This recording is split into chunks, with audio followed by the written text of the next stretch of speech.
It's important to understand what the 5G is doing and what they say it's doing. We're told on the IEEE beamforming document that this technology cooked your eyes like eggs in World War II.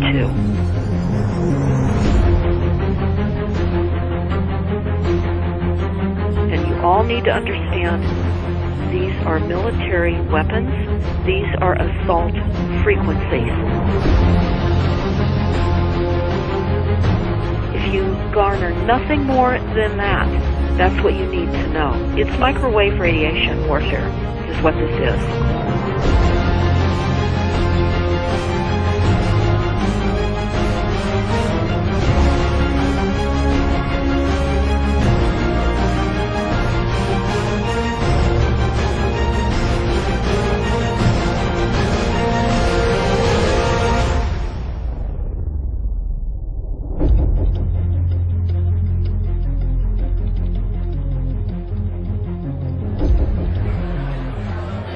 Ladies and gentlemen, please join me in welcoming to the National Press Club Federal Communications Commission Chairman Tom Wheeler. It's an honor to be here at the National Press Club. The first generation wireless, 1G, was voice. The second generation, 2G, allowed both talk and text. The third generation, 3G, the internet, in a limited way. And today's technology, 4G, completed that digital migration. But if anyone tells you that they know the details of what 5G is going to become, run the other way. This video is brought to you by the number 5 and the letter G. And pretty soon, everything else will be too. I have to tell people 5G is a killer. I'm Mark Steele. Anybody who hasn't heard me, I'm a weapons systems head-up display expert, one of the leading experts in the world. I've actually brought cover in relation to this, and the reason I became an expert was because I invented them. What I'm going to say to you today, do not believe a single word I say. Not one. I want you to do your own research. You'll find it's absolutely terrifying. You got your body card? Aye. Oh, good lad. Right, because I can talk to that. This 5G roll-up is a weapon system. I've got a letter and was sent to government because I know about weapon systems more than anything other. In Britain, in a place in the north of England called Gateshead, a scientist there called Mark Steele has been very publicly and actively warning people about the effects of LED streetlights, which he says in Gateshead are emitting now 5G. Right, what's the crack? Hey, lads. I'm just having a word with these Gateshead council workers about replacing these transmitters on these lights that are causing harm and assaulting the community. This is an existential threat to the economy, to the environment and humanity. If these transmitters are everywhere, then everyone's at risk, surely.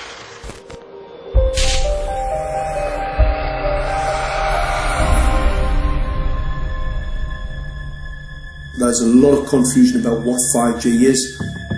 The G stands for generation. So you started off with the first transmitter system. Back in the 1980s. In the 80s, yeah. So you had 1G, then you had 2G. And as the generations moved on, you started to see more complex signal systems, cleverer pieces of antenna designs, etc., etc. So the whole thing became more data, quicker downloads, etc., etc. However, 5G is something completely different. Right, let's get a breakdown. Let's tell the people what this really is. This is the 5G transmission device. That's a hell of a beast, that, isn't it? These are the uninsurable transmitters. Just get a good look at that, guys, because obviously I know there's quite a few experts who want to see more detail about the transmitters and the chipsets. Just have a good look, boys. This is the control management system masquerade. There's an antenna there, you see that? What is this phased array antenna here? What's that? This is for phased array, alright?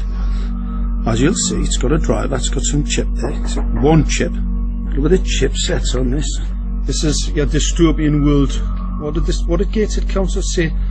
I'll tell you what, I think we better send some of these educated fools back to school, or just send them to prison, whichever's the easiest. I think prison's probably better. Alright, that's 5G, guys. That's 5G hardware. You must consider the whole part played by electricity in nature. Human beings cannot go on developing in the same way in an atmosphere permeated on all sides by electric currents and radiations. It has an influence on the whole development of man. This life of men in the midst of electricity, notably radiant electricity, will presently affect them in such a way that they will no longer be able to understand the news which they receive so rapidly. The effect is to damp down their intelligence. Such effects are already seen today. Even today, you can notice how people understand the things that come to them with far greater difficulty than they did a few decades ago. Rudolf Steiner, 1924. Rudolf Steiner noted that in 1924, since then our atmosphere has become far more permeated with electric waves of widely diverse types. There's no doubt now that electric waves, electromagnetic forces, cause direct biological effects. There's thousands of peer-reviewed papers on this subject. There's no doubt about it. But what are these effects? How are they affecting us? What can we do about it? We're now at a stage where we're putting in what's called 5G, which is a special type of broadcast for high-density information transfers. And it turns out that this is the same frequency bands that are used in crowd dispersal weaponry.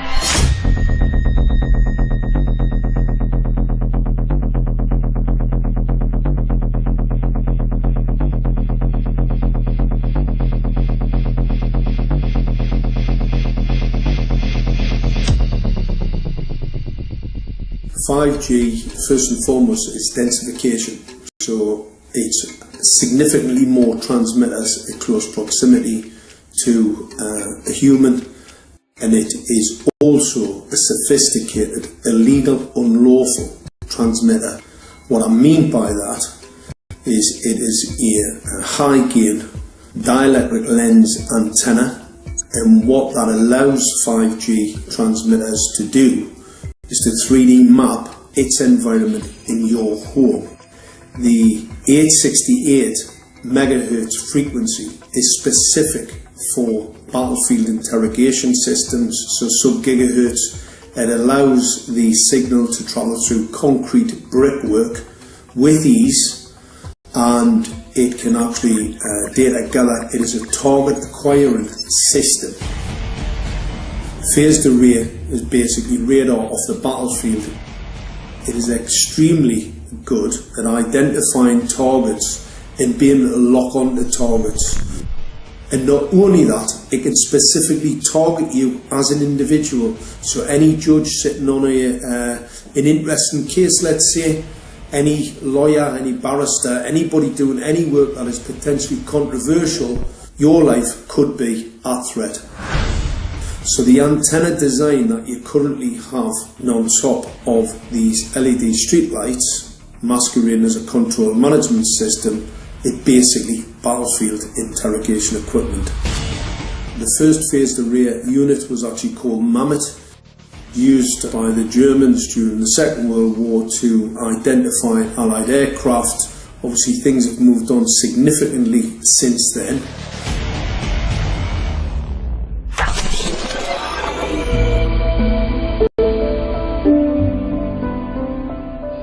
Well, I joined the Royal Navy in 1960, and I specialised in microwave warfare. Radar, obviously, which uses microwave, but they don't just teach you radar, they teach you all about microwaves and other uses. So I understood about microwave warfare and how it can damage people, how it can harm people. Microwaves then were used as weapons, as they are today. It is a perfect stealth weapon, and when governments don't like a group of people, For instance, the ladies who protest at Greenham Common in England about the American missile base they camped, they were microwaved. We microwaved Catholics in Northern Ireland to make them sick. It goes on all over the world, and it's a weapon that you don't know you're being targeted, because the dose is very, very low, which is actually more dangerous than a high dose. It's very, very low, and it may take a year or two, but you can cause neurological damage and cancers with low-level microwaves, and you can make all your opponents sick. It's a perfect weapon for a government. Our impulses are being redirected. We are living in an artificially induced state of consciousness that resembles sleep. Their intention to rule rests with the annihilation of consciousness. We have been lulled into a trance. They have made us indifferent to ourselves, to others. We are focused only on our own gain. Please understand, they are safe as long as they are not discovered. Keep us asleep, keep us selfish, keep us sedated. Almost immediately, I had neighbours knocking on the door, talking about children bleeding from the nose. I had images posted on Facebook. And one neighbour in particular came to my door and mentioned the fact that since the LED street lighting had been installed, she was bleeding from the nose every single night. I thought it was unbelievable. However, I spoke to another neighbour who lived not far from the first lady who mentioned this, and she also confirmed that since the LED street lighting had been installed, she also had started to develop nosebleeds and had never had nosebleeds before in her life. That then put me on a journey to investigate. I measured microwave radiation levels from the transmitters on top of the LED streetlights.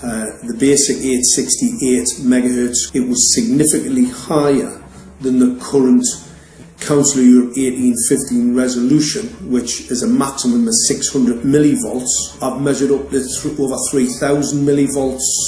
5 to 6 times higher than the guidelines. Significantly higher than the current Council of Europe 1815 resolution, which states that 200 millivolts should be the maximum. The Bioinitiative report states that it should be significantly less than that. So we've got the Council of Europe, that's, you know, the international criminal courts are stating that, you know, the learned judges have said that 200 millivolts, and I'm measuring in bedrooms in Gateshead minimum 600 and up to 4,000. Does this mean that in 2020, 2021, when 5G is destined to roll out globally, that you're going to get those kind of readings everywhere all the time? Everywhere all the time. Worse than that? Worse than that.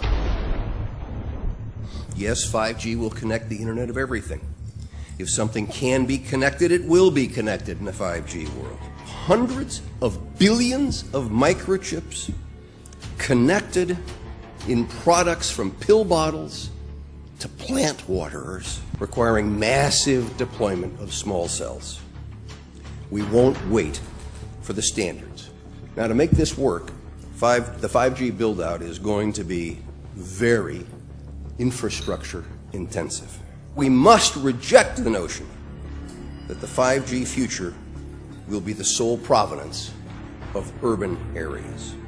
The 5G revolution will touch all corners, and that's damn important. The interconnected world of the future will be the result of decisions we must make today.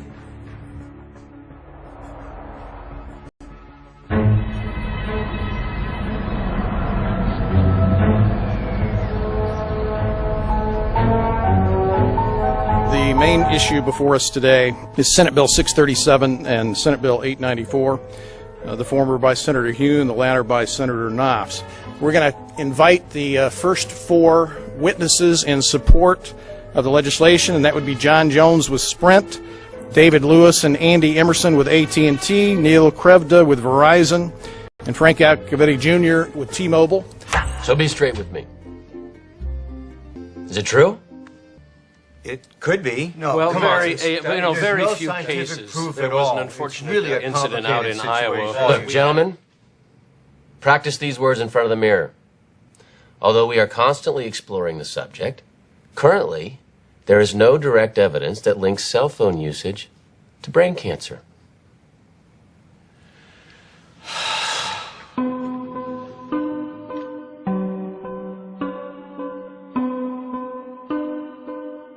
I'm Sharon Goldberg. I'm an internal medicine physician. I've practiced medicine for 21 years, and my background is mostly academic, internal medicine, hospital-based, clinical research, and medical education. I'm a certified Microsoft small business specialist. I've worked on space station designing the cabling system for the airlock module, where I was responsible for EMI, EMC analysis, which is electromagnetic interference, electromagnetic compatibility. I am a professor in the Department of Epidemiology, Biostatistics, and Occupational Health, and I teach there both toxicology and health effects of electromagnetic radiation. My name is Daphne Tachover, and I'm the founder of an organization called We Are the Evidence.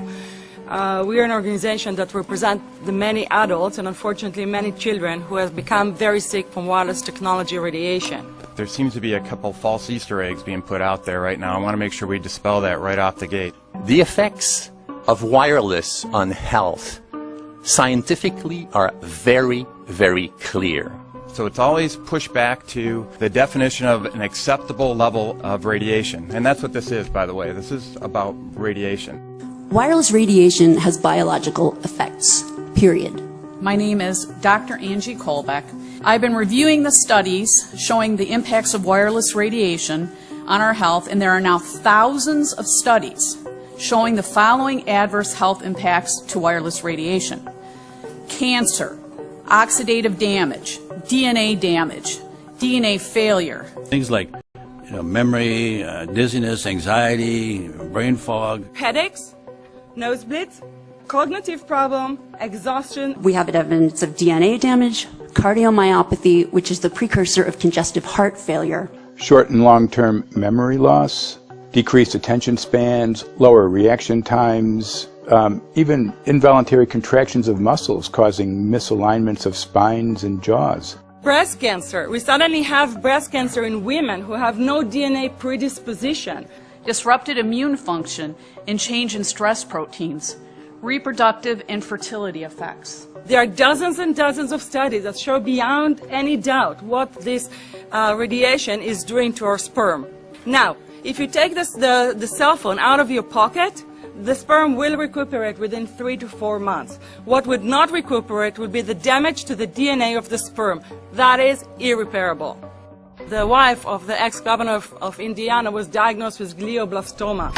Same brain tumor Ted Kennedy had and John McCain had. Did you look at John McCain's scar? This is a cell phone brain tumor. LeBron James, one of our sports people, had a salivary gland tumor. That is another cell phone tumor. You didn't hear about it because immediately after that was discovered, he was paid by Samsung to become their spokesperson. We are seeing increases in brain tumors. We're seeing increases in Alzheimer's. We're seeing increases in all of the neurotransmitter diseases, ALS, Lou Gehrig's disease, Parkinson's. These are all disease systems that are known to be associated with low-level energy exposures. We talk about 24/7, around-the-clock exposure, wherever you are and your whole body. You never get away from it. And it seems from our studies that maybe your immune system can cope with for a time, but it will deteriorate. Then the irradiation will definitely damage cells at a deeper level, and the question is what will then happen? These are out of peer-reviewed papers, so these are not just hypochondriacs thinking that they're doing it. We're having real problems with this. This is no longer a subject for debate when you look at PubMed and the peer-reviewed literature. These effects are seen in all life forms: plants, animals, insects, microbes. So 5G is not a conversation about whether or not these biological effects exist. They clearly do. There is scientifically evidence that is so strong that you can be certain that the standards used by the FCC to manage health effects are wrong. We need to start measuring how much radiation are people being exposed to. before we roll out 5G, there are 4 kinds of electromagnetic fields that we know are harmful to human health. So radio frequency radiation, magnetic fields, dirty electricity, and electric fields. Okay? Our exposure, any given person, and all humans are affected by EMFs. What is our exposure in a day? It's not one cell phone. It's cell phones, it's multiple wireless networks, it's smart meters, it's cell towers. It's this sandwich, and it all adds up. The data we're going to look at are all published science, testing results, or public standards. At the bottom end of the radiation scale of what's called power density, or signal strength, is the minimum level at which cell phones will work, which was found to be 0.2 billionths of a microwatt per centimeter squared. Pine needles were found to age prematurely at 0.000027. At short-term exposures of 0.05, children aged 8 to 17 experienced headache, irritation, concentration difficulties, and behavioral problems. 0.1 is the biobiology or building biology guideline for extreme concern. 1.0 produced sperm DNA fragmentation and a decrease in sperm viability in vitro. Also at 1.0, the science shows the following bodily effects can occur: headaches, dizziness, fatigue, insomnia, chest pain, difficulty breathing, and indigestion. 2.5 saw altered calcium metabolism in heart muscle cells. 4.0, changes in the hippocampus affecting brain memory and learning. And at 6.0, DNA damage in cells. So, where are smart meters on this list? Electrical Power Institute in December 2010 measured a single Itron smart meter with pulses up to 7.93 microwatts per centimeter squared. Our own testing indicated approximately 8.0 with 1 meter. These tests are at a close distance, approximately 1 foot away from the meter, but an infant's crib could be just as close on the other side of the wall where the meter or bank of meters are installed. Even though there are all these known health effects at levels far lower, Switzerland, Liechtenstein, and Luxembourg see fit to set the standard at 9.5. And China, Poland, and Russia, 10.0. This is the same level at which behavior has been altered, producing reflexes of avoidance following 30-minute exposures. A room of 12 smart meters, very common and even a conservative number in an apartment building, tested at 19.8 microwatts per centimeter squared. This is hundreds of times higher than levels which clearly indicate harmful effects. So, how can utilities and governments get away with forcing these devices on everyone? This is how. In Canada and the US and several other civilized countries, the safety limit is set at 600 to 1,000 microwatts per centimeter squared. This so-called safety limit is literally tens of thousands of times higher than levels which are known to damage health, according to peer-reviewed published science.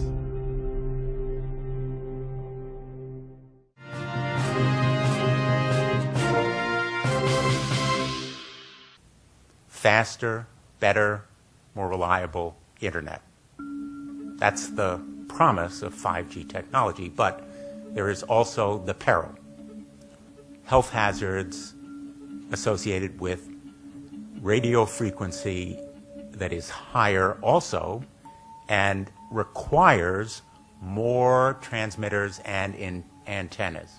And the stark, simple fact is the health hazards are unknown and unstudied.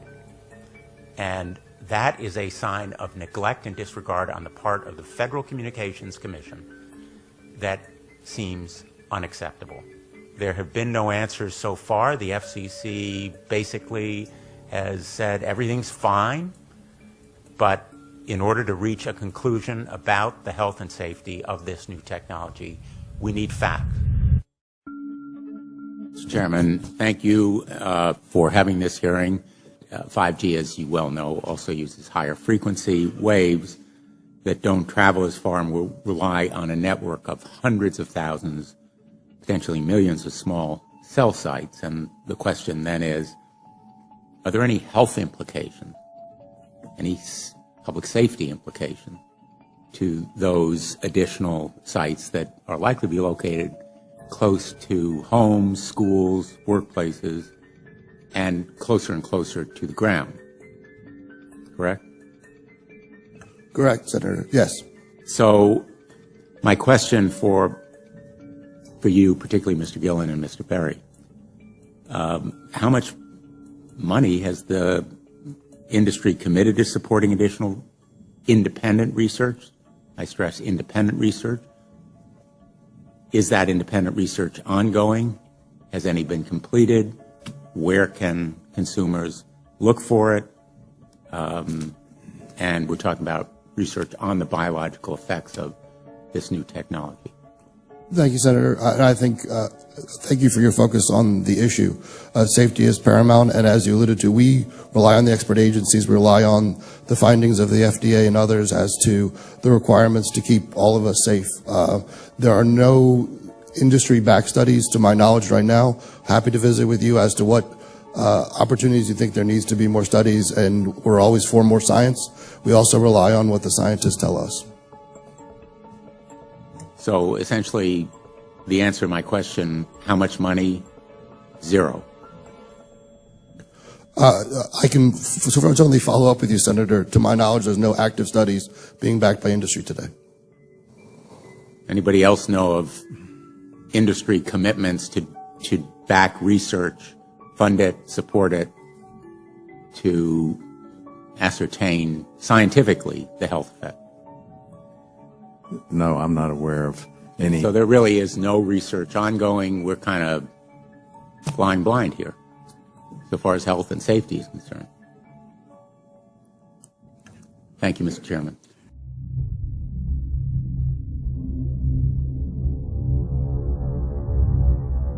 You're a trained medical professional. Yes. We don't have one on the panel.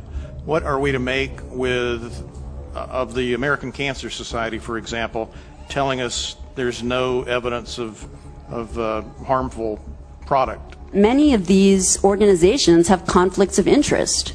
Very briefly, if you can, what do you mean by conflict of interest? One of the first things that you teach residents is that you always have to look at the funding. There's a tremendous amount of sponsored research by people who are hired to do studies to find no effect. And that's plagued this field in a number of countries. The radio frequency radiation work that we did was supported by Motorola. The relationship was really very cordial and very stress-free, but only up until we started generating data. These folks were very, very upset and began to talk about how are they going to handle this, what sort of spin can we put on this, what can we expect from this, and from that point on the relationship changed. What we saw was that Motorola began to exert more and more control over the work, telling us what to do, telling us how to write abstracts, what to say in the abstracts, what to say in the papers, how to do the work. No, don't do this. Yes, do it this way. This was unacceptable. I had completed our study of DNA damage, and I submitted the final report to Motorola. They simply weren't willing to accept my interpretation of my study, my evaluation of my study, my knowledge of science at that point, and tried to urge me not to publish the study. Did you hear about people coming to you as far as having complaints about illness? We were made aware of health complaints following installation of smart meters, and we wanted to verify this using our field work. So I measured the field of about 30 different people while they stood 1 foot in front of the smart meter, and in every single case the human energy field was obliterated as they stood in front of the smart meter. So in our first slides, what we see is normal cells, and the structure of the cells is intact and sound. This is what we would expect from a normal sample. So after 2 minutes of exposure in front of the smart meter at about 1 foot away, we see a totally different story. Sample 1, you can see a lot of degradation in the cells. The cell walls have been broken, and you see changes in the cells which are called mycoplasma. It shows a mutation to the cell. In the second sample, we see a different type of degradation to the cell membranes. You can see a corrugation here. This is called bottle cap formation, and it's known that this occurs due to oxidation or exposure to free radicals. So this third subject, when we did her sample, she had to be pulled away from the meter after 45 seconds because she complained about an increasingly severe headache. And here you see a phenomenon called rouleau, where the red blood cells are stacking up, which makes it very difficult for the blood to deliver oxygen to the tissues as they would be their normal function. Every single one of these is a degradation. Every single one of these shows a trauma to the blood cells, and that came from something, and the only variable was the smart meter. The good news in all this is the patient and the blood can return to normal once they have been removed from the influences of these stressors.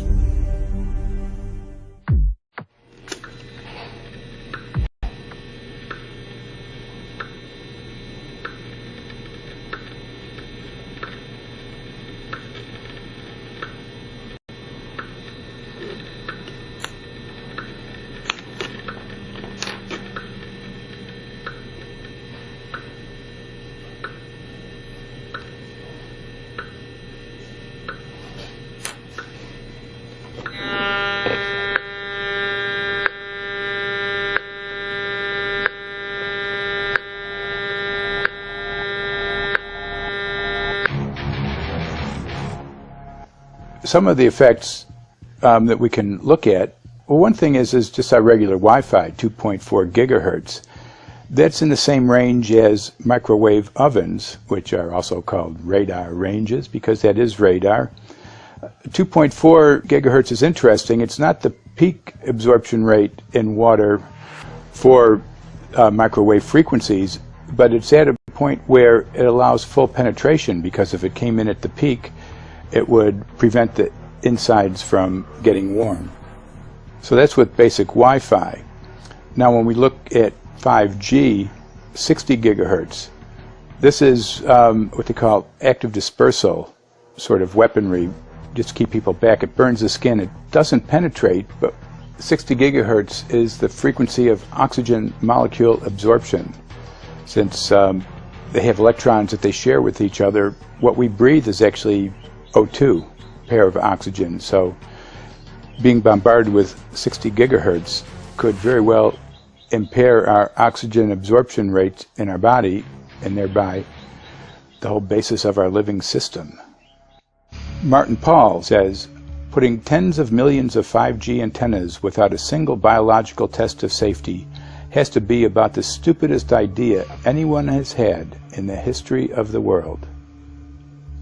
So assessing all this, we have experts in various fields: military EMF weaponry, biological effects on humans, firefighters that are getting cognitive impairment by being there in them, countries that are banning these sort of technologies around schools because of the impairment to cognitive. Let's weigh that up in light of what Rudolf Steiner said in 1924 about just mere radio causing the impairment of cognitive functions on people, that they can receive news from around the world, but they can't understand it as well because of the effect of the electricity. We have to say, something smells sinister here.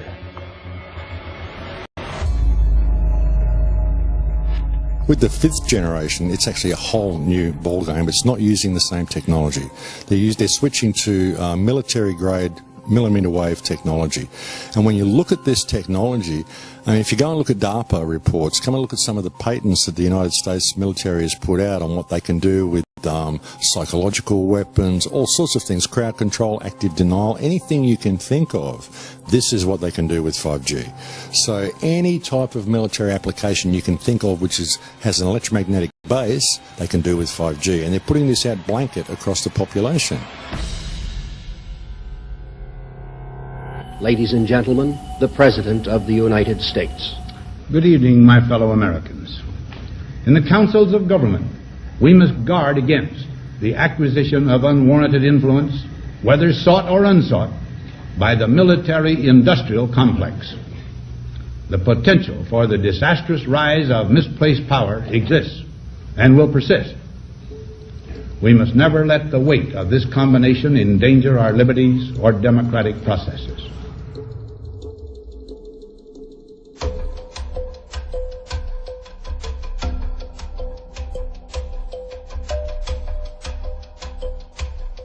FCC is a capture agency. They probably conducted what I believe to be the biggest fraud on the public ever conducted.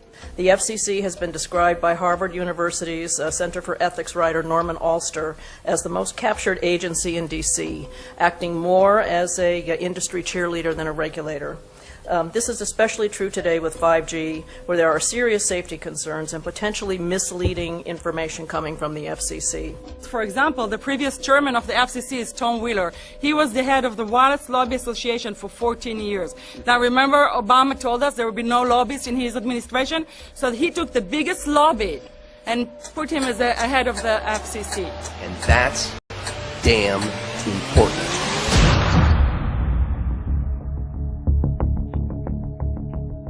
In 1993, the FCC started a rulemaking to adopt the IEEE regulations on this issue.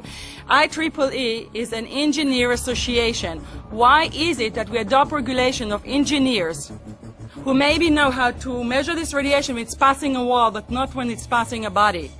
All our health agencies objected it, saying that it makes no sense to adopt engineer association, that they had not even one biomedical person on their team. They are effectively indemnified against adverse health impact lawsuits when the acceptable limits are higher than the limits actually shown to show harmful health effects. The FCC guidelines were developed for short-term exposures, 6 minutes, 30 minutes, depending on it's a phone or an outdoor exposure. And they have absolutely no connection to the biological effects that have been very clearly summarized in the Bio Initiative. So as you can see, there's a number of individuals in this room today that have serious concerns about this as regards to their health. If one of your companies decides to put one of these small cells up at a pole that's within, say, 50 feet of one of their houses, what recourse do they have to say, is there a way to move it somewhere else? There's language in the bill so that the authority can require the applicant to come forth with certification of compliance with the FCC's rules related to radio frequency emission. Remember that denial of request or denial of permit request that you can put in? It's going to point back to the acceptable levels as determined by the FCC, not the EPA or not the CDC, the ones who usually take care of health concerns, but by the FCC, which is staffed by former members of the telecommunication industry. That's the fox guarding the hen house. It's a fact that most insurance companies will not indemnify against EMF effects. Telecom companies around the world are warning their investors of potential major costs due to real or alleged risks of EMF pollution from their products. Interestingly enough, they're warning their investors, but they're not telling their customers. They're basically keeping it quiet because that's where their money comes from. So we're using technology that could be very potentially harmful to us, and the investors know it. But their only worry is that they might lose money, not that our health might be affected. First of all, I think what you should really think about is why is it that they're not insured? It's not that they chose to be self-insured. They actually rejected by the insurance company from being insured because they understand the risk. And so the insurance companies, the big insurance companies, will not insure the telecommunications? So there's insurance companies, and then there's what's called secondary insurance companies. Secondary insurance companies are the insurance companies that insure the insurance companies. So in an event, an insurance company, let's say I insure Verizon, and it may not be able to meet the claims, then the secondary insurance company is kicking in. Like Lloyd's of London. Sorry? Like yes, Lloyd's of exactly. London. So two leading ones would be Lloyd's of London and Swiss Re. Both told the insurance company not to insure the wireless industry, and this is why they're not insured. And that should give you a hint. Now, this is exactly why they have to prevent a health lawsuit. And how did they prevent lawsuit? That goes back to Section 704.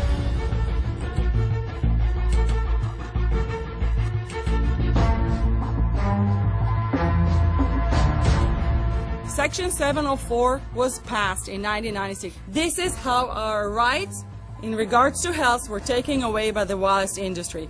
What this legislation did, it gave the power to regulate the health effects of wireless technology to the FCC.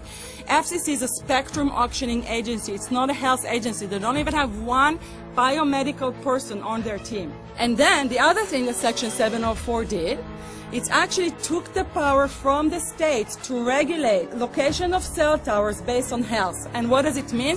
It means that if they want to put a cell tower in front of your home, you cannot go to your city council and say, hey, stop, I don't want it. I just heard in a lecture that there are 10,000 studies proving that it's harmful. I don't want it. My child is sick.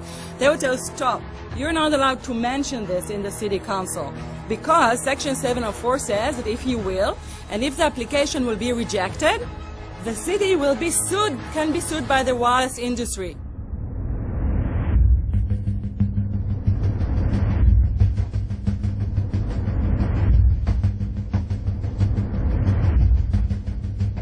A major U.S. government study on rats finds a link between cell phones and cancer. Very first government study linking the radiation from cell phones to cancer. Two-decade, $30 million federal study out today found there is some evidence of a link between cell phone radiation and brain cancer. Professor, what is the NDP? I've heard that study several times. NDP is what? So it's a $25 million study on the rats and mice that was supposed to demonstrate that there were no effects of radiation below thermal. And in fact, it demonstrated exactly the opposite. And it follows on the heels of two major studies on animals that said exactly the same thing. And that study was designed perfectly to make sure that it cannot be challenged, that there will not be any doubt. That's why it took them 14 years. That's how they prevented discussion of health. And why do they want to prevent discussion of health if there's no problem with health? Simply put, FCC is completely unprepared, unable, and possibly unwilling to oversee 5G for safety, even as it barrels toward us. They are falling back on tired definitions and panaceas long since disproven by science.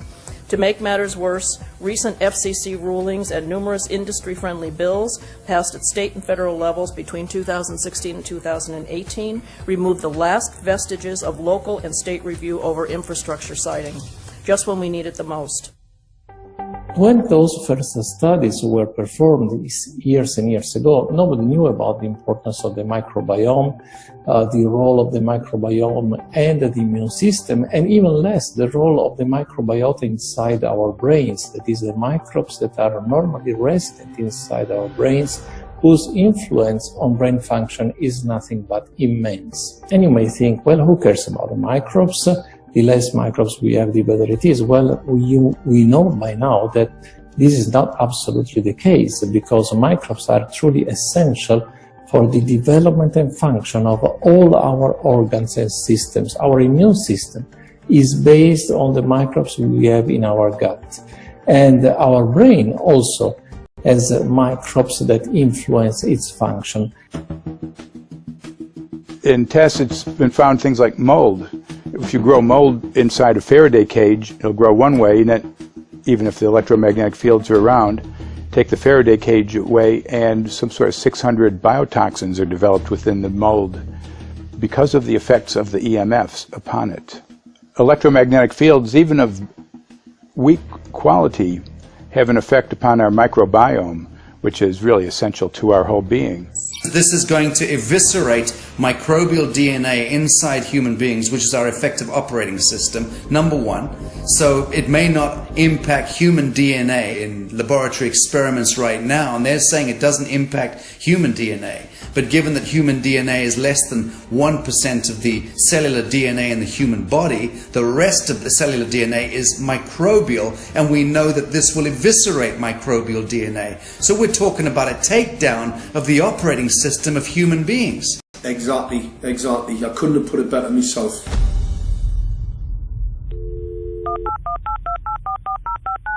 John Brandt. Good morning, Mr. Brandt. Wow, this is Amanda from Virginia. Hi, how are you? Hi, I've been trying to get a hold of you for months now. You guys are covering up chemtrails.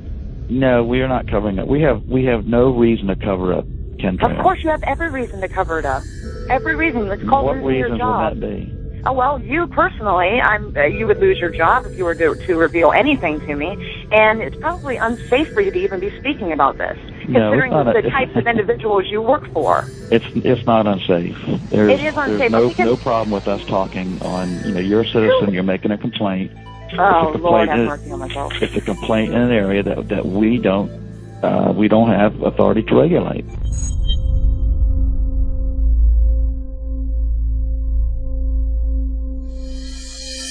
So the connection between chemtrails and 5G.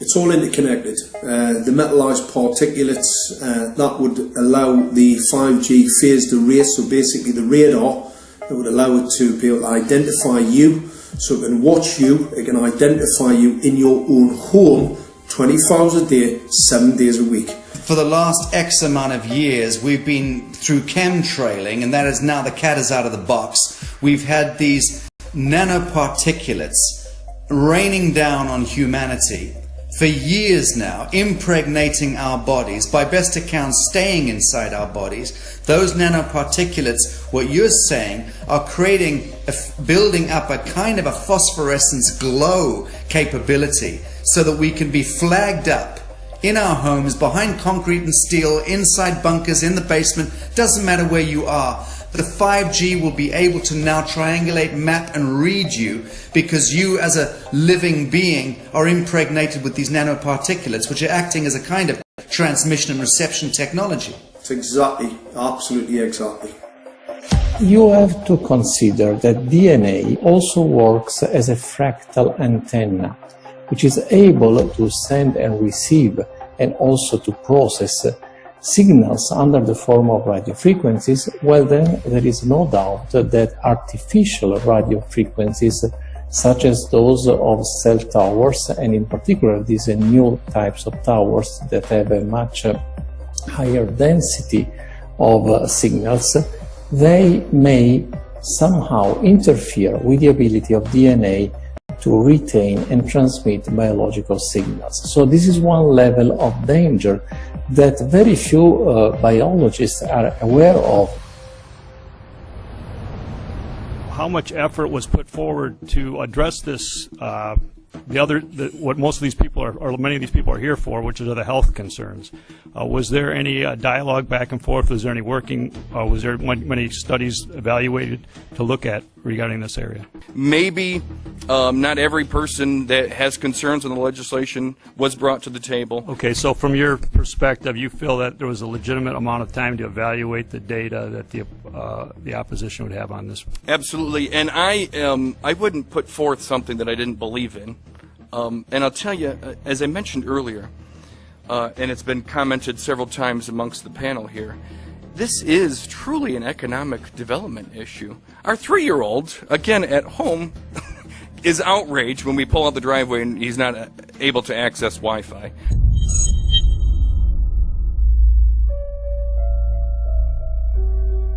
I think anyone who puts Wi-Fi into a school should be locked up for the rest of their life.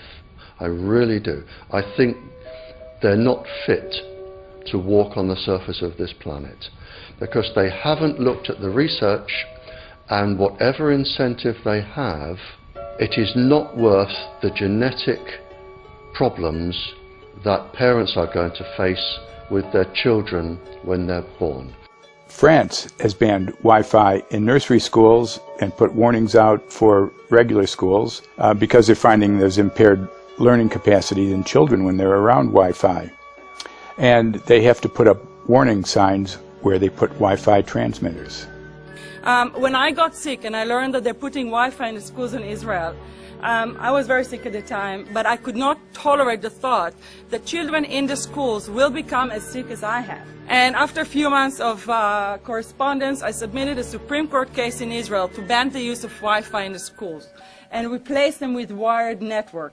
The 4 top diseases that kill our children, our young adults right now, are brain tumors, thyroid cancer, testis cancer, rectal cancer, everywhere we put our cell phones. And a lot of our children are sick and they're being misdiagnosed and mistreated because the wireless industry has put billions and billions of dollars in the past 30 years to mislead the public as to the health effects and keep the public uninformed. We are performing an experiment on children. We are exposing children to microwave radiation for 6 hours during every school day. We have had absolutely no studies looking at the long-term effects of this radiation on young people or even on adults. A considerable amount of research shows that developing brains and bodies of children are much more affected than adults. And there are clear indications of a link between increased electromagnetic fields and autism spectrum disorders. We took 10 autistic children and went back to the sleeping location where the mother was when she was pregnant with that child and compared it with the sleeping location of a mother that gave birth to healthy children. We had 10 mothers in that group, 10 mothers in this group, and in the group of the autistic children we found that the measurements that we got for the microwave exposure was elevated compared to the group of children that were normal.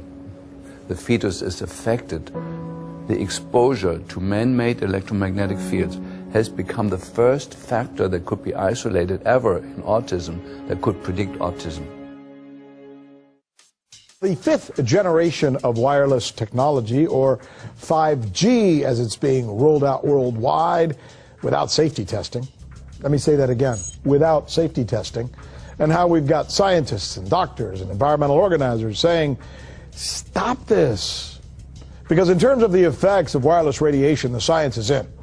Wireless radiation can lead to cancerous heart tumors, brain tumors, DNA damage. Wireless radiation is linked to infertility, to autism, Alzheimer's, and more. And guess what? All the effects that I just listed, those are some of the effects that are known according to the technology that's being seen today. First of all, you have to know that we know that the other EMFs that we're exposed to are already known to be health risks. And basically that 5G, because of the frequency that's going to be used and because of the extraordinarily high pulsation levels that will be used, is a much bigger threat to our health than the things that we already have, which are very substantial threats to our health. We're not just talking about the intensity. We're talking about the frequency and the very high level of pulsations. There's a huge literature which shows that pulsed EMFs, EMFs that pulse up and down very rapidly, are in most cases much more biologically active than our non-pulsed EMFs. Every single wireless communication device communicates via pulsations, but the industry completely ignores this issue. The problem with 5G is that they're planning to put out tens of millions of these antennae all over the place without doing one single biological safety test. Are you implying possibly that we, the consumers, are the guinea pigs since they haven't really done tests to see the effects in a smaller setting? I mean, that's not an implication, it's a statement. We are, yes. Cancer is not the main concern that I have. I'm really concerned about sperm count and about effects on pregnancy. How many of you know that 1 in 6 American couples is unable to have a child when they want to? How many of you know that last year the birth rate in this country dropped the most that it ever has in recent history, 3% in a single year? People look at the sperm, and people use cell phones, and the sperm, usually sperm swim, and they swim straight. But if you expose them to radio frequency, mobile phone waves, they swim in circle. Studies have been done here in Australia, taking sperm from healthy men. And one test tube gets exposed to cell phone radiation, and one test tube is not exposed to mobile phone radiation. And then the results are evaluated. And this is a measure of vitality. We measure how well the sperm swim. This is a measure of motility. This is a measure of mitochondrial DNA damage. They have 3 times as much damage on their DNA if they have been exposed to mobile phone radiation. The data on that are rock solid. Cell phones can damage sperm quantity and quality.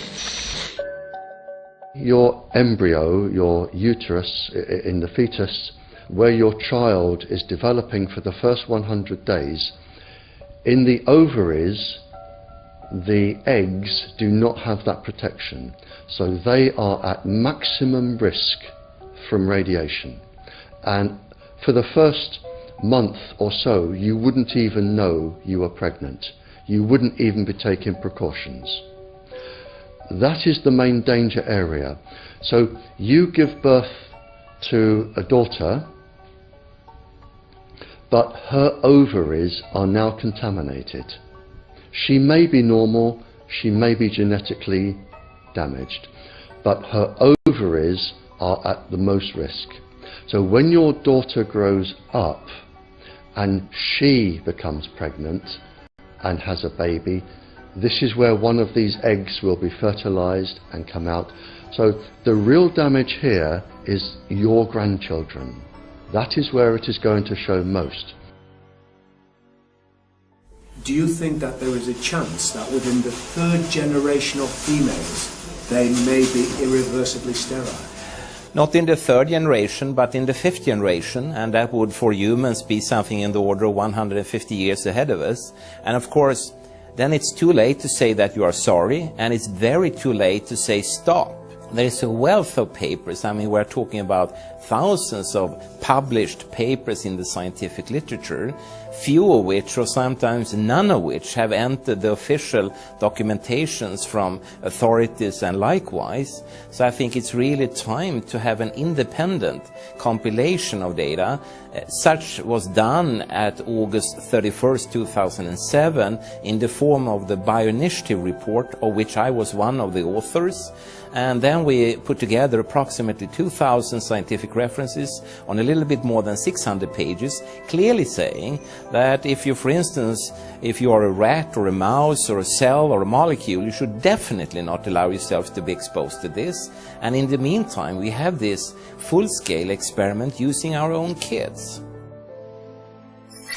One interesting case, John Patterson, he was a telecommunications engineer in Sydney, Australia. Very brilliant man. For 20 years, John tested Telstra digital systems. Over the time, he realised the dangers of electromagnetic radiation. It disrupts the bioelectric system of your body, which is really your brain, your nervous system, how your muscles talk. And he tried warning of these effects through different agencies, through his company. Got all the test gear out and measured it and drew up a report, and I was immediately removed from service. Finally, in 2007, he took matters into his own hand. He commandeered a used British Army tank and went and destroyed 6 cell phone towers in Sydney, Australia, because he wanted to stop this. He was trying to make a point. The message was that how dangerous it was. You know, these people were elected by us to manage our infrastructure in a responsible manner. That is the sole purpose of government if it's going to exist at all. And if it doesn't do that, then it has no right. It is invalid. So we need to pull this infrastructure down. We really do. But in order to do that, I mean, we can't just be some violent domestic terrorist. You've got to bring this awareness to the people that these towers are doing them damage. You don't need bandwidth that fast. And they're not doing it so you can download movies quickly. They're doing it so they can track every single thing you do and bring in this social crediting system to control even everything you think. There's a story about a lady called Claire Edwards. She was a United Nations staff member, and she was warning of the potentially catastrophic dangers of 5G technology. I took the issue to the UN Secretary General, Antonio Guterres. He is a physicist and electrical engineer, and lectured on telecommunication signals early in his career, yet asserted to me that he knew nothing about the dangers of 5G. Current public exposure levels are at least 1 quintillion, that's 18 zeros, 1 quintillion times above natural background radiation, according to Professor Olle Johansson of the Karolinska Institute in Sweden.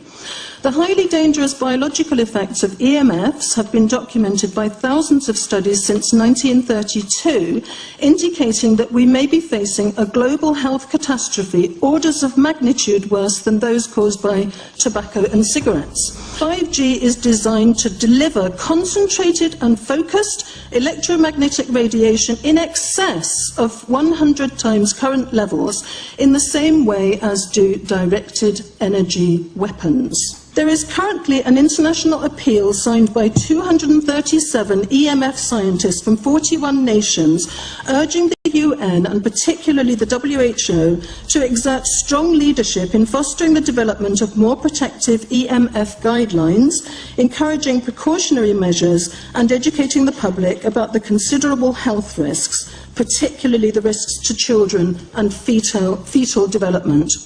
Sorry, because we are talking with someone that is a little bit ignorant on these things. We're talking to the Wi-Fi systems. I become worried because I put those devices in my house. I will have to, I mean, I'm a confess my ignorance on this. We will have to, but I'm going to raise this with WHO, which I think is the organization that might be able to deal with it properly, because I must confess I was not aware of that danger.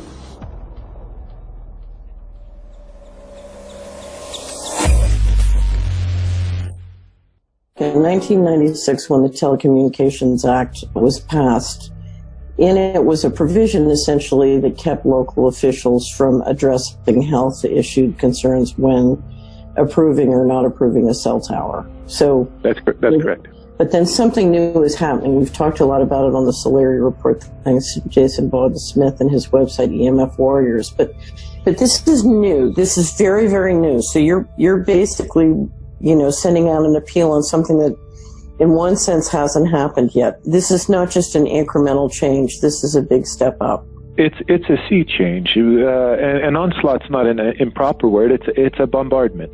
So instead of a cell tower 1 mile or 2 miles from you and you still have cell phone service, we're going to have antennas every block, and some poor soul is going to have one mounted to a utility pole maybe less than 20 meters from their home. So this kind of, invasive bombardment with this many antennas, I mean, just in 1 square mile, if you do the math, 1 per block and 16 blocks per mile, that's about 250 antennas per square mile. The millimeter wave is untested. Former FCC Chairman Tom Wheeler openly said that they don't plan to test. We won't wait for the standards. And then our appeal also addresses the fact that there's a plan to roll out 5G through satellites in low Earth orbit. So 20,000 satellites, which will cover every square foot of the planet with a 5G signal. 6, 5, 4, 3, 2, 1. Night after night, politicians and other leaders were telling Americans that Sputnik revealed that we were at great risk. Not just our pride, but our security is at stake. If Russia wins dominance of this completely new area, well, I think the consequences are fairly plain. Probable Soviet world domination. We choose to go to the moon in this decade and do the other things, not because they are easy, but because they are hard. Because that challenge is one that we're willing to accept, one we are unwilling to postpone, and one we intend to win.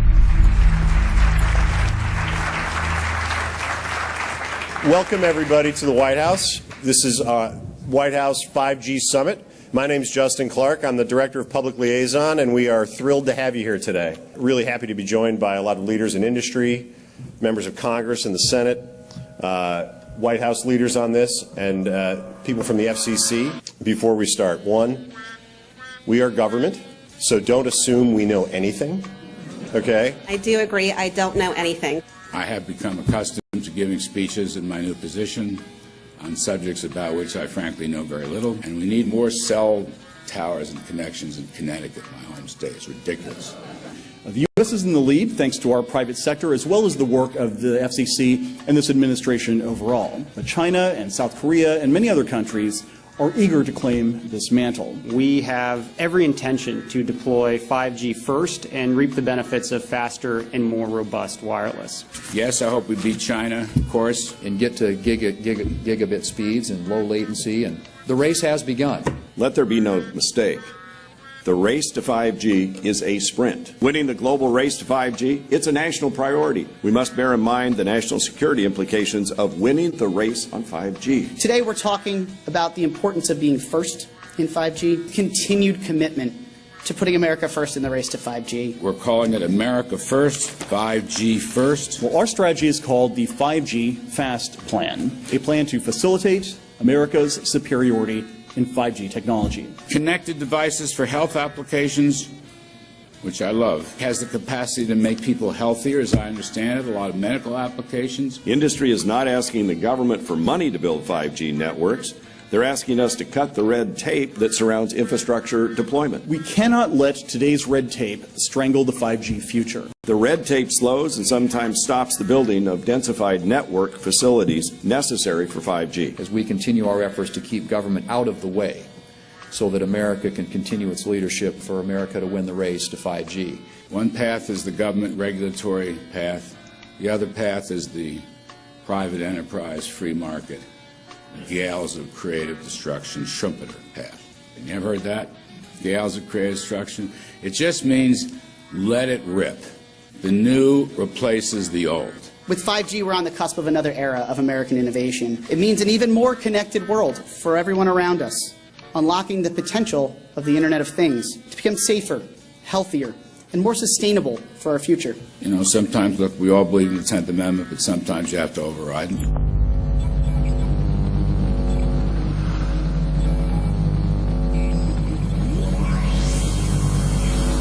By the way, the 1996 bill permits that kind of override.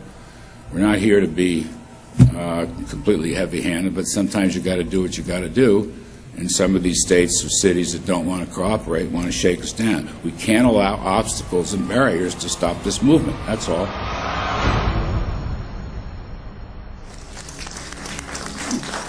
And this happened in Canada. I mean, there were some activists I was working with up there that said, well, you know, we won a victory. We got the Public Utilities Commission to allow us to opt out. And I said, boy, that's divide and conquer. They just got rid of the people that were raising hell. So, you know, that's not the answer. We need to opt out everybody. An opt-out is an agreement to pay to not be harmed. An opt-out is volunteering into extortion. An opt-out says that if I don't pay you, you have the right to harm me. So that doesn't work. This is a mandate. This is being pushed down your throat by a company that is not responsive, by a government that is not responsible, and it's being done in a collusion that's designed to undermine the individual rights of individual people in communities across the country and around the world. The Minister for the Environment has a duty. His duty is primarily to ensure that there is cleaner, better, healthier environment for people in this country. It's a simple duty. He also has a responsibility in regard to science and innovation to make sure that that happens. What seems to be happening here, in fact one could say undoubtedly happening here, is he's using science and innovation to ensure that our right to life is threatened. There have been no public debates. There is no public discourse. There are no public disclosures as to why, when, how, what is going on in regard to 5G. That by itself is a breach of ministerial responsibility, and one which we really should look at in terms of a private prosecution against the ministers who have failed to protect our right to life. Okay, smart technology, smart meters, smart cars, not that smart, huh? What does smart mean? Anything that has smart attached to it, secret militarised armaments in residential technology. That's where smart came from. And smart, every bit of technology that you see today has all been developed for either some type of battlefield, some type of intelligence gathering system, and obviously these developments have to be commercialised, and people have actually took them into their homes. The definition of a smart grid is a wireless system that will fundamentally turn every single appliance in your home into the equivalent of a transmitting cell phone. That's every computer, every television, every furnace, every air conditioner, every coffee machine, every printer, every single appliance that you have in your house will eventually, in a smart grid, have an antenna that's embedded into it that will transmit your usage data to a smart meter on the outside of your home that will then transmit your usage data to another tower receiving a usage signal that will then go to the utility company for supposedly billing purposes. Not all signals will just be about your individual use. There will be aggregate meters that will bounce signal from house to house to house within a neighborhood that will then accumulate all of the usage data that will transmit that to the utility company. Now, what that will do is that the end metering system that is transmitting all of that data will be firing an RF signal at many, many times a second, which will increase the average homeowner's radio frequency radiation exposure exponentially. This picture shows some aphids on the leaf of an orange tree shortly after radar equipment was installed at a nearby airport a number of years ago. I noticed that every few seconds all the aphids would tense up in unison and do sort of a little dance, as you see in the picture. Upon further investigation, I found that the interval of time between the activity of each dance coincided exactly with the rotation of the radar rotor device at the airport, which was a distance of approximately 14 miles. The antenna arrays create this steerable beam, which helps concentrate the energy. The beams get pointed at the user. What's a MIMO tank? Massive in, massive out. British government have got a plan to roll 400,000 out. This is so that you've got 5G in every nook and cranny, every part of the countryside, so that you can have autonomous tractors, believe it or not. However, those transmitters, these are radar. It is phased array radar. Though that radar signal sweeping the countryside will kill every pollinator, every biological structure, it will sterilise livestock, it will kill the ground, so consequently land won't have a value, obviously farmers will die, the community will be under attack. The community will be under attack. If we can't produce food, if we kill all the pollinators, we're in serious trouble. The takeaway is that 5G, the $1 trillion rollout of 5G by our friendly local government, is definitely a weapon system masquerading as a modern efficiency technology. It most certainly is, and what I put it down to, it's economic terrorism. There is no value, nil, in killing off your population, in destroying your ability to grow food, to kill all your pollinators. They may have a nice financial number on a piece of paper, but in reality, dementia, diabetes, all the things that are currently crippling the NHS, a burden on the country, illness, mental health issues, the focus of that cause can be identified and has been identified in the science. The science is proven. The epidemiological data that we're seeing on the street is now substantiating that science. The DNA inside you, the mitochondrial DNA, you can trace unchanged to your mother, her mother, her mother, right the way back to the beginning of the human race in Africa, the Stone Age. It is unchanged, the mitochondria, and that is being unchanged in your children, which means if you damage it, your child could be genetically damaged, then her child, and her child, and her child, forever. You are condemning the future generations of every single child. There is, however, a light at the end of the tunnel, or there is some ray of hope. Thanks to the principles of biological quantum entanglement that we have learned how to exploit in the field of biology and medicine, now we can transfer the information from the microbial DNA to the human DNA. And in so doing, we can train, so to speak, the microbes to withstand whatever extreme condition they are exposed to, including this new technology. And then we can train them to transfer this resilience of theirs to our DNA. So let's say that there are good reasons to be worried about the introduction of these new technologies, but fortunately, since the knowledge in the field of quantum biology, in the field of microbiome medicine is advancing as fast as potentially harmful technology, then we can exploit this knowledge to protect ourselves from any real potential or perceived danger from these new technologies. I've met with molecular and cellular biologists, with blood microscopists, with weapons development experts, frontline activists and researchers, and all the stories I'm hearing from these experts and pundits leads to the same thing. 5G is almost certainly the end game.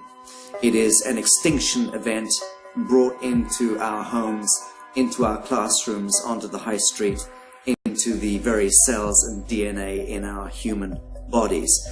It is such a perilous threat that it is almost impossible to imagine, let alone describe. When the 5G signature goes live, it will tap into a multitude of satellites which are in geosat orbit around the surface of the Earth. Millions of surface antennas will pick up that signaling and will then scatter the signaling into hundreds and hundreds of millions of different micro antenna systems set up on street lamps and even in your home, which you're not aware of incidentally. The LED light bulbs in your home invariably contain the micro or nanotech lens flare capacitors which will receive the 5G signaling, and it will proliferate the 5G signaling everywhere by exploding the signal into billions of photons which will target everything all at the same time. This is stealth technology. This is invisible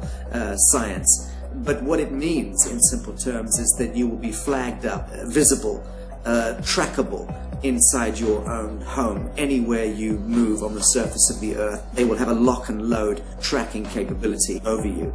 You will be visible to invisible masters, each one of us, all the time. Today, our governments and the corporate sector have managed somehow to infiltrate the mainframe of our civilization and are pushing through a $20 trillion infrastructural rollout without any, and I mean without any, health science running behind it. There have been no tests. Your government and your health authorities are either in collusion on this matter of genocide and ecocide, or they're just damn stupid, and I would suggest it is the latter. Shame on the technologists and the electricians who are furthering this technology in our homes, in our offices, in our streets. Shame on the legislators and the parliamentarians and the troglodytes and bureaucrats that proliferate our society today. Shame on that echelon for putting their signatures to contracts which allow the fast tracking of this technology into our homes and onto our high streets. Shame on the parliamentarians and international leadership whose wet ink signatures and seals of office are sanctioning and permissioning the rollout of something which is arguably the greatest threat to humankind. Shame on each one of us who now fail to get up out of our homes, walk out of our front doors and challenge every so-called authority who dares to violate our bodies, our homes and our future generations.